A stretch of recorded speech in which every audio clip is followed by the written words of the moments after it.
There's a light in the sky, rising in the air. There's a feeling so strong. It's time to light the fire, like a bright shining light. Getting more out of life, sharing time with friends, feeling so strong. Hello, welcome to the House of Wellness. I'm Luke Darcy and I'm here with my good friend Joe Stanley. How's your week been, Joe? Oh, it's been divine and I love being here with you, Dars, every week. I've been enjoying the autumn sun and trying to get outdoors as much as I can for some walks and runs. And you know that I love a run and there's just so many great tracks around the beach near where I live. I'm very blessed. Yeah, and I love the beach, Joe, and there's something so invigorating about a swim in the ocean and taking in a bit of sea air. One of my favourite things to do. Well, something else we shouldn't take for granted is our right to become a parent. One of the biggest life decisions anyone makes is to have kids. So many factors come into play. Joe, is it the right time? Can we afford to? How will it affect our careers? And will we ever sleep again? Did you think about all that? Well, I do remember having conversations with my friends, is it the right time? And I remember thinking it's probably never going to be a right time because until you have a kid, you can't really understand how you'll make it work, but you just got to sort of dive in, don't you? I'm not sure we overthought it in our house, Joe. I think we just kept We on have going. got four, so... Probably didn't think about it enough, potentially. Some people also question whether they'll be up for it all round, which is also a pretty valid concern. But they're very much put into perspective, Joe, when compared to the worries and prejudice faced by people living with a disability or chronic illness. Sam Drummond is a lawyer, disability advocate and proud dad. His road to fatherhood was filled with obstacles many of us couldn't imagine, and one of the biggest was having to face and overcome other people's attitudes. I have a form of dwarfism called pseudoachondroplasia. It affects the growth of my limbs in particular and the health of my joints. For my disability, the signs of disability don't come until the person's about 18 months old. My parents were tall, my brother is tall, so I'd just grown up in these tall environments and it was sort of seen as an anomaly that suddenly I had a disability. Growing up, there were very little representations of someone like me as a healthy human being in a healthy relationship. The message from very young is you go into a room and there are a bunch of doctors and they're prodding at you and measuring you and treating you as a specimen, essentially. You get the message that you're different, that there's something wrong, and that in society, your place is outside. So when you're looking at that from the perspective of whether you're going to have kids and you have a 1 in 2 chance of passing your disability onto another child, then the message that all those things send to you is probably avoid having kids. For a long time, Sam Drummond avoided the topic of having kids with his partner Joe, until a painful experience brought the subject to the surface. We were lucky enough to spend 6 months overseas and did a lot of walking, and I badly injured my knee. So pretty big part of our trip was just managing the pain around that. And having gone through that amount of pain, you realise that we don't have a lot of time on this planet and we want to do follow our dreams. We want to do everything we possibly can. So one night I decided that we should have that conversation about kids. We just popped in to visit a friend of ours who'd just had a baby. And so that kind of broke the ice a little bit because we were talking about their baby. And Sam would just kind of said, do you think that's something that we'll ever do? It soon became clear that Sam and Joe both did want to start a family together, and that social assumptions about disability had been holding them back. That was one of the big conversations we really had to work our way through because we had to come to this conclusion really that, well, Sam's amazing and he's a fantastic person and we love him how he is, and whoever this new person was going to be would be amazing no matter how they are. Thank you. It was clear after having those conversations with Joe that I'd been still stuck in thinking that disability is a negative thing. The idea that I shouldn't pass on a disability was an admission to myself, I think, that there was something wrong with me. But actually, I don't see there as being anything wrong. In fact, I think that's the wrong way to look at it. The thing that's wrong is a society that doesn't adjust to difference, that sees a very narrow way that humans should be and, you know, aims door handles at that height or has stairs instead of ramps or has a button that someone who's vision impaired can't push. That's the problem that I see, is society not accommodating for those differences. 1, 2, 3. There's always people that make strange comments without really meaning to, I think. And there was definitely an experience where I was having a ultrasound and the guy was sort of asking a bit about Sam because he was there when we mentioned that it was a 50-50 chance that the baby would have pseudochondroplasia as well. He said, "Oh, sorry." And I was like, "Oh, but we don't actually see that as a bad thing." Disability and people with all sorts of different situations going on are all a part of the fabric of complexity of how everybody is different, and we need those differences in our community, and it's actually enriching for us. Sam and Joe's daughter Gwen arrived in late 2019. It's been absolutely wonderful. I've been really lucky to have been able to be primary carer for a lot of the time, and it's been one of the great honours of my life just getting to know her. She's extremely funny, creative. Her attention span is longer than mine, even as a 2-year-old. We did get the confirmation that she has got my disability through some x-rays, so her growth started to slow, and for us it's changed nothing. So we're still parenting in the same way. We still let her rough and tumble. I think that's a really important thing. She goes and plays in the backyard or down by the creek. We're going to love her and we're going to try our best to nurture, and I'm sure we're going to make mistakes as parents, probably have already, but it's going to be nothing to do with her disability. My role now is to make sure that those barriers that society puts in place for me are minimised as much as possible as she grows up. Well, what an incredible story, Joe. Society's becoming better at embracing diversity and being more inclusive, but Sam's story shows that we've still got a long way to go. We've Got This is an amazing read and something everyone should check out. After the break, we meet the woman responsible for bringing its contributors and their stories together. That's next.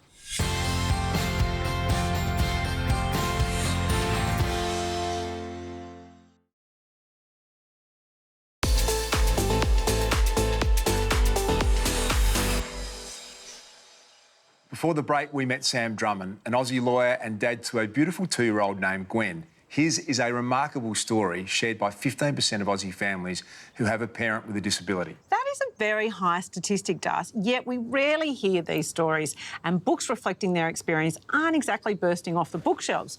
So Eliza Hull, a musical artist, writer and mum of 2, decided to create her own.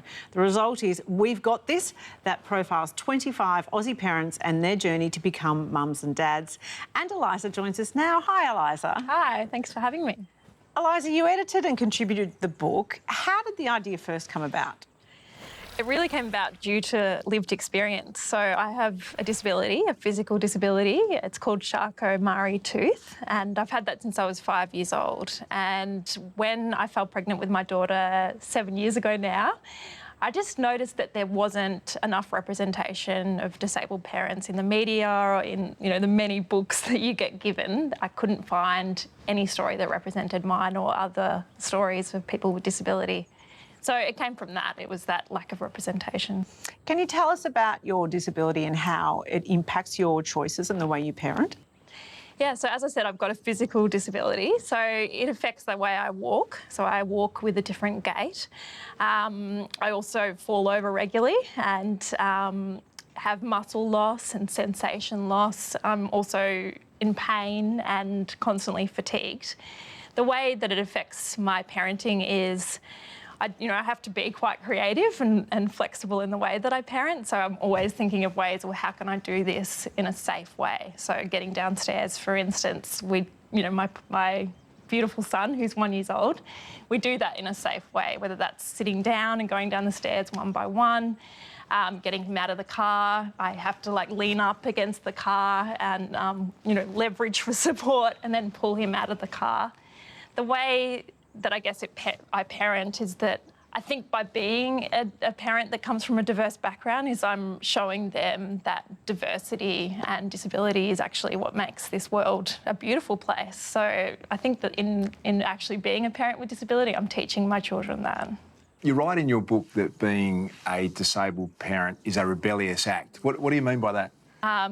I guess, I want to state that I don't think it should be a rebellious act, but it is. And that's because the first time that I ever went in to tell a medical professional that I was wanting to have a child, I was met with discrimination. I was met with, are you sure you should do that? I can pass my disability on, that's a 50% chance. So he said, do you want to go through genetic counselling so you don't pass on your disability? And really just said that I shouldn't be a parent. If I had have listened to that, I wouldn't have the two gorgeous children that I have today. And I'm a great parent. As I said, I bring diversity into our home. And so I think it's a rebellious act because many parents are faced with this discrimination. For instance, in the book, there are two deaf parents that when they were at the hospital and their child had a hearing test when they were a baby, they were congratulated because their child was hearing and said, they're not like you. So it's those kind of, it's quite hurtful when you're told that your child shouldn't be like you. Yeah. There are many times where parents are constantly discriminated against, and especially in the medical system. So I think it is a rebellious act, but I don't think it ought to be. Yeah. Well, so as parents, we're naturally worried about being judged. I mean, how magnified is that for parents that are coping with the disability? It's huge, I think, especially for parents with intellectual disability. So for parents with, as I said, intellectual disability, many times when they have a child, straight away, without actually seeing whether that parent is capable, child protection is wrong straight away. And children are getting taken away from their parents, and support is just not being given to these parents. We all need support. Parenting can be quite isolating. So for parents with intellectual disability, they just need extra support. It's awful to consider the ignorance that's out there, that people make assumptions without knowing anyone's situation or their stories or what's going on in their lives. Yeah, absolutely. I think, the book actually really shows that every parent in the book is extremely capable. And I think as people with disability, we constantly have to be creative and flexible and think of ways to get into a building. For me, I'm constantly having to navigate, am I going to be able to get into that building? And so I was already a creative thinker and really just ready to be a great parent. Tell us about some of the contributors in the book and what story they tell. Goodness, there's so many incredible stories. Ones that I guess, really left their mark on me is Deborah Kenahan. So she's a parent that is short-statured, and she speaks about the experience of just discrimination. So her and her daughter both have dwarfism, and when they're out in the community, they're stared at, they're laughed at, they're pointed at, they're on the street, people take photos of them without their permission. And one of the stories in there is when she was in the bank and she met just a random stranger, and this random stranger was a parent and there with their child. And their child just was curious and said, why is that lady short? And the mother said, it's because she hasn't eaten her vegetables. And if you don't eat your vegetables, you're going to end up like her. And it's just discrimination and just horrible attitudes. So those kind of stories just really have affected me because of, I guess, I just feel for these parents. I think other stories like Leah and Ben Van Poppel, they're two parents that are blind and they have a child that is sighted. And just the incredible creative ways that they mixed formula as parents that are blind, or ways that they take their baby out in the community in a pram that they tow behind them when they have their guide dog.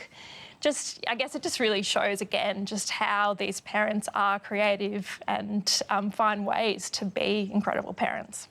You mentioned at the start of our conversation that you were searching for literature. You've gone and written the book. What impact are you hoping to have? The impact that I hope is that I really hope that it goes into the spaces that it's needed the most, which is the hospitals, maternity health nurses, maternity wards. I feel like this is where we really need to see attitudes changed. I also just hope that non-disabled people read it because these are incredible human stories. They're really interesting and thought-provoking. I also hope that it reaches people with disability that are contemplating becoming parents and that may have been told that they shouldn't be a parent. I just really hope that it shows them that it's possible. The title of the book is We've Got This. It's available online and in bookstores now, and you can check out Eliza's ABC podcast of the same name. Eliza, it's been great to meet you. It's an inspiring story, and I'm sure you're going to have a massive impact on so many people. Thanks for sharing your story today. Thanks so much for having me.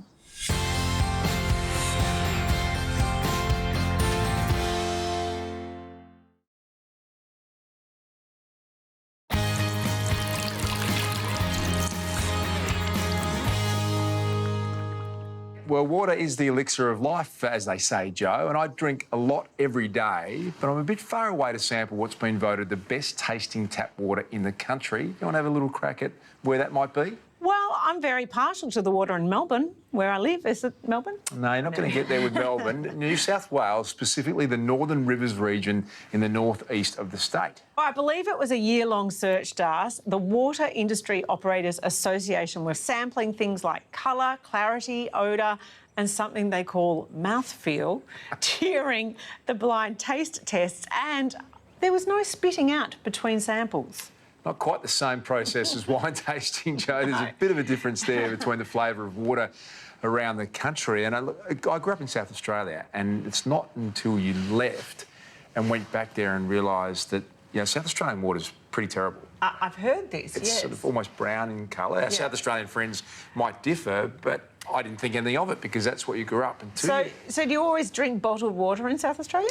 Well, not when I was growing up. No, of course you couldn't get it in the 80s. But yes, I think you go back and you realise it's got a very distinct taste, very distinct flavour about it. Not for me. In our house, we drink a lot of the soda stream. So my husband doesn't drink alcohol, so the soda stream really made a difference for him when he was stopping drinking alcohol, and now it's all about the bubbles. We love it. I'm a big fan of sparkling water too, Joe. I might have to include that in my house. Well, whether you like yours still, sparkling or flavoured, drinking enough water should be high on everyone's daily mission list. But how much is enough or too much? Nutrition scientist Dr. Jess Danaher is here to quench our thirst for the facts on H2O. One of the most common myths when it comes to fluid intake is that we should be having 8 glasses per day. But there is no amount that can be prescribed that would be the same for all of the population. So individually, the amount of fluid that we need is going to depend on things like our activity levels, how much lean mass we have in our body, and any health conditions as well, but also the climate. If it's a hot climate and you're sweating more, you're going to need more fluid. So there are people out there that you might think they have never picked up a glass of water in their life, but they are still alive. So how do those people do that? They are getting the fluid from foods that they are already eating. We can get about 20% of our fluid requirements. So it includes other drinks, coffee, tea, or foods like yogurts and custards, stews and soups. All of these can accumulate into part of our fluid intake.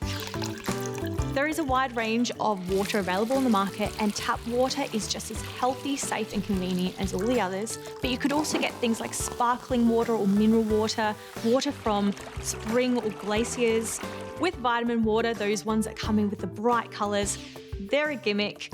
even though they suggest that they're water full of vitamins, and they are full of vitamins, they also usually contain things like sugars and food colorings, things that you just don't need in your water. So if tap water isn't something that you'd normally gravitate to and you're looking for something with a little bit of extra taste, you can actually infuse water yourself by adding different fruits in. So for a bit of a zesty taste, you might add some limes or lemons, something a little bit more sweet, perhaps some watermelons or berries, or something with a bit more of a refreshing appeal, you might like to have cucumbers and mint. You may choose to have a more sparkling water. Now, there's nothing wrong with this. It is the mouthfeel that's a little bit different, and it's definitely a good substitute for things like soft drinks. The symptoms of dehydration or overhydration, at least in the short term, are similar to one another. A person can feel nauseous, they might have headaches. In healthy people, our bodies have a great way at being able to self-regulate when it comes to fluids. But the easiest way to find out whether you're dehydrated is to have a look at the colour of your urine. If it is a dark colour, a dark yellow, then that is an indicator that you are dehydrated. Das, do you remember when severe water restrictions were brought in about 10 years ago? So there was no water in the garden, you had to be really careful with your showers, and I remember that you'd have your shower over the bucket and then you'd drag out the bucket to water your gardens with it. You'd have like that 3-minute timer in your shower. Every drop was precious. I mean, we built a $12 billion desalination plant in preparation for the fact that it wasn't going to come back. So it is a precious commodity that we sometimes take for granted, especially here in Australia.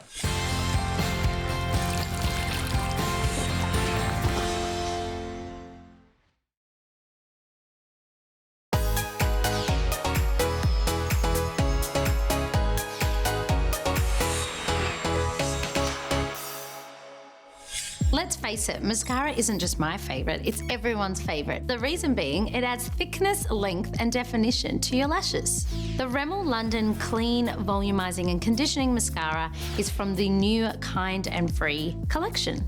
The formula consists of certified organic shea butter and biotin for the lash conditioning, plus 99% natural originating ingredients. This has everything you need in a mascara. It's clump-free, water-resistant and smudge-proof, lasting up to 36 hours. So I tend to take quite a close look at the actual brush on a mascara wand. The fact that this is 100% renewable, plant-based fibres is a real win for not only me but the environment. Like so many modern beauty lovers, I care about how my products are made. I always favour products that are sustainable, no animal testing, but above all, work.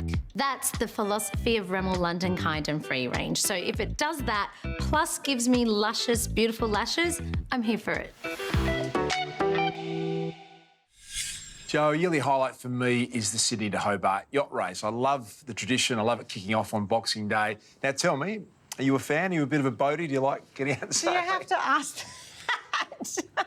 I just did ask You know, I'm that. very risk averse, so I'm not likely to put myself on a boat. There's a lot of things you don't do, aren't there? You don't like swimming too much. No, I don't like heights. I don't massage. like speed. Oh, don't like massages.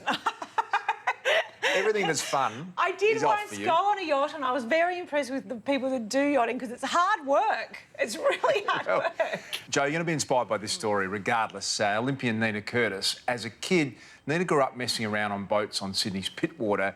Had a love of the ocean, saw her graduate to racing in international competitions, and as a teenager, she competed in her very first Sydney to Hobart.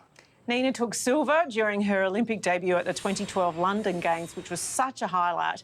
So who better to teach us the ropes about sailing than Australia's Queen of the High Seas? Sailing's such a cool sport, you know, you get so much respect for the elements and being outdoors all the time, but no day is ever the same. You're on different boats or in different conditions on a different waterway, and it's extremely mentally stimulating and challenging in that way. I also love working with people and with other team members, and that's what really makes me tick in sailing. I love to know my teammates and how to bring out the best in them. You know, you can't control everything in sailing, and you can, you know, do your best job on the day and something out of your control can really ruin your result. And so it's quite humbling in that sense as well. You can believe that you're the best athlete out there, but something can go wrong, and so you do have a pretty healthy respect for that as well.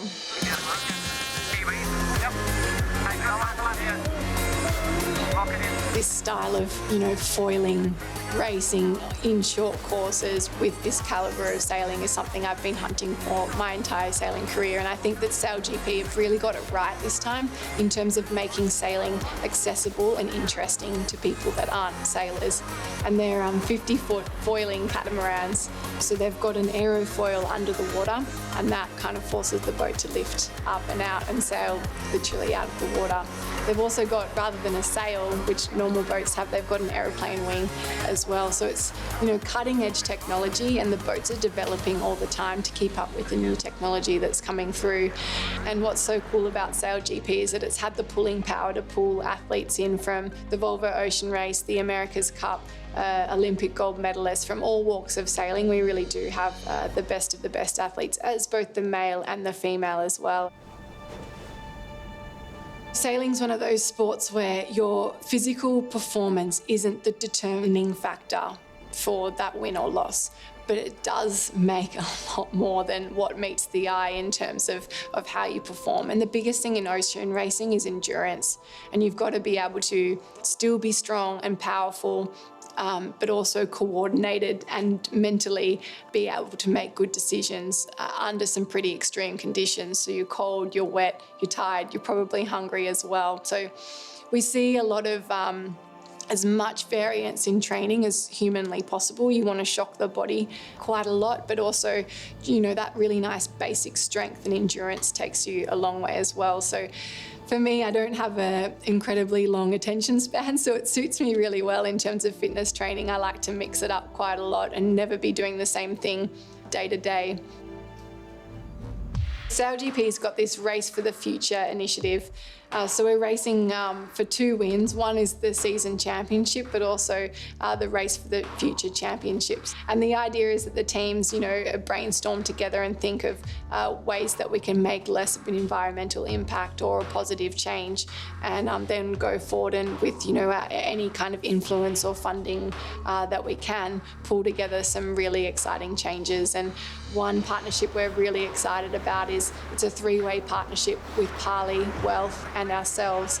And so for every win that we get, Wealth provide the funding for Parley to do said number of kilometres of beach cleans. And so it kind of fires us up, when we get a win, we're like, yes, we're really getting, some waterfront, cleaned up and picking up all of those microplastics and really trying to make a decent amount of change.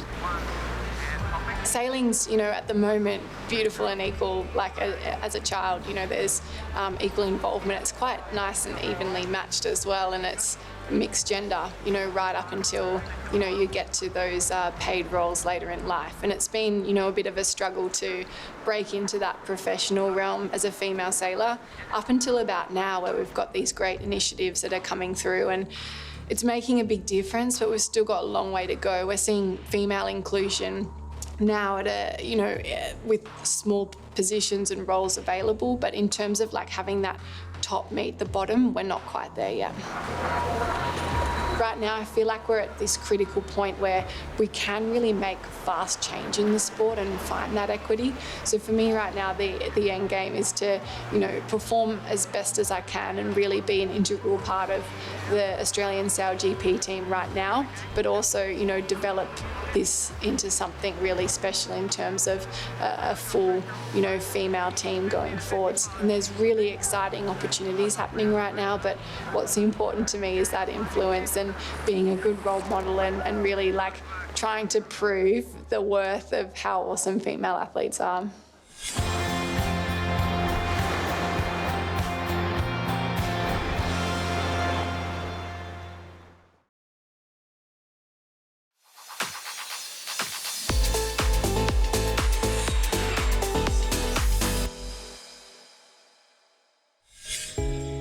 The journey to parenthood can be challenging, and the biological clock no longer just applies to wannabe mums. 1/3 of infertility cases are caused by male reproductive issues. So we know specifically for males, infertility is primarily driven, unfortunately, nowadays by environmental impact. So environmental exposure, DNA damage to the sperm, poor diet, lifestyle choices, things like that. And obviously there are other higher order or more complicated conditions as well. But now we know that as men get older, their sperm quality tends to decline. Fertility and reproductive health clinician Leah Hectorman has a saviour for men swimmers, and it's found in every one of our cells. So ubiquinol is the active form of coenzyme Q10, and it's a very, very powerful antioxidant. Ubiquinol assists in the production of energy in the body by ensuring the health of the mitochondria, which is the powerhouse, the energy generator within each of our cells. So ubiquinol works in a number of different areas, but most of the research centralises around sperm health. And so when we look at sperm, we look at three main parameters. We look at sperm count, so the number of sperm per ejaculate. We look at sperm motility, which is the movement of sperm, and we look at morphology, so the shape of sperm. And when you dive into the research, you can see that ubiquinol is actually concentrated within the actual structure of sperm. And so, for example, it's concentrated in the tail of sperm, so we know that it assists in the movement of sperm and helps them to swim faster and get to the goal. And we know that it's concentrated in the neck and the head, so we know it's heavily involved in the structure, so the morphology, but also the DNA, which is found within the head and the neck of the sperm. So the DNA is the information that goes from the male sperm into the female egg, and then that's the information that gets carried over and creates our children. Getting professional advice on ubiquinol supplementation and other lifestyle factors may help all prospective parents have a win when it comes to the baby game. So let's get to a topic particularly close to my heart, Darcy. Food, or in this case, snacks. So my weakness is cheese. Cheese and crackers, cheese on its own. If there's cheese in my house, I just stand at the fridge and eat cheese. I love it so much. I've been open that any hot potato is just a chip fry. Like the Irish comes out of me, Joe. I cannot resist on that front. Well, you don't have to feel bad for devouring snacks if you take some advice from Luke Hines. He's got recipes for days for great tasting snacks loaded with real food ingredients that also satisfy. His guilt-free snacks are all about proving you can have your cake and eat it too. Have you ever had the best of intentions to eat really well? So you've made yourself a healthy banana bread or some brownies or a complete tray of muffins, but instead of eating just one serve, you eat the entire batch. Guilty as charged. Now, I get it. They're delicious, the ingredients are good for you, but the truth is you simply don't need that much food. That's where mindful eating comes into play. I describe mindful eating simply as eating when you're genuinely hungry and stopping when you're full. That's made a whole lot easier when you celebrate real food. Now, what's real food? That's nutrient-dense ingredients. This recipe is a surefire way to get you in tune with mindful eating. These pumpkin hash browns are really easy, super quick to whip up, and don't require too many ingredients. What I love most, it is the perfect all-rounder. You can enjoy them for breakfast, lunch, dinner, or a snack. The key to being a mindful eater is finding that perfect combination between protein, fats, and carbs. For this recipe, we're getting our smart carbs in the form of the pumpkin. Now, I'm stirring in the egg here, which is also a fantastic source of protein. Now, we're going to hold that together with the tapioca or arrowroot flour. Now, this is a fantastic alternative for those who are gluten-free. Next comes the paprika. Paprika and any other spices in your spice cupboard are your best friend because it is a fantastic way to add all the flavour in the world without it landing on your hips. We're going to cook these off in extra virgin olive oil, which is a fantastic heart-healthy option.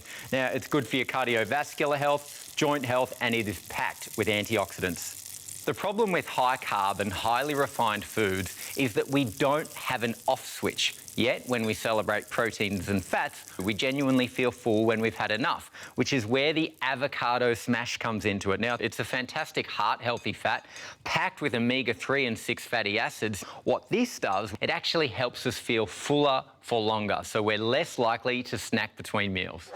Look at it this way. The more nutrient-dense foods that we eat, the easier it is to tap into being a mindful eater. A mindful eater is an empowered eater because you're in control of the nutrients that you're putting into your body each and every day. It's so easy to get caught up in taste, but food is also fuel. And when the balance is off, it can affect how we perform and also how our brain functions. I know if I'm undernourished or missing something with my diet, I can experience brain fog. Now, someone who also knows too well about that with her crazy busy lifestyle is Sarah Davidson. Energy is essential for me. It gives me the physical ability to do things like running or surfing that I love. It also impacts my mental endurance in allowing me to do the podcast, to be on this television show, to jam-pack my life with all the things that I have going on. Wakey supplements, as the name suggests, are all about tailoring your wakefulness, however frantic your day may be. Their unique formulation is designed to support your energy levels and to increase concentration, alertness and focus. They've developed effervescent tablets for optimal absorption, but there are also gummies for on the go. Loaded with 100 milligrams of caffeine, the effervescent tablets are a conscious choice that are vegan, gluten-free and non-GMO. They contain B vitamins, which help our bodies convert food into glucose, which gives us that precious energy. If you want to get your boost in a fun and delicious way, the gummies are the ultimate convenience. They also contain B vitamins, but also vitamin C. We all know what it's like to feel a bit sluggish or to have a bit of brain fog, but luckily, with a little bit of supplementation, we can all live our most fulfilling lives and seize the A every day.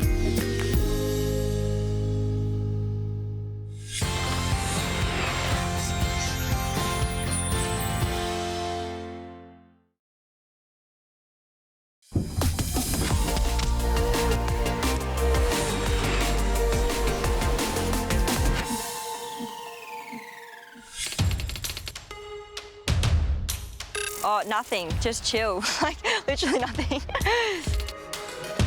I'm terrible at cooking, so stay out of the kitchen pretty much. Oh, I think stressing, and then stressing everybody else out around me. Oh, that's a hard one. Oh, hang on, wait, I need to think about it. I don't have a hidden talent, I'm so boring. I think tough. All the time. Warm up, your body will thank you when you get older.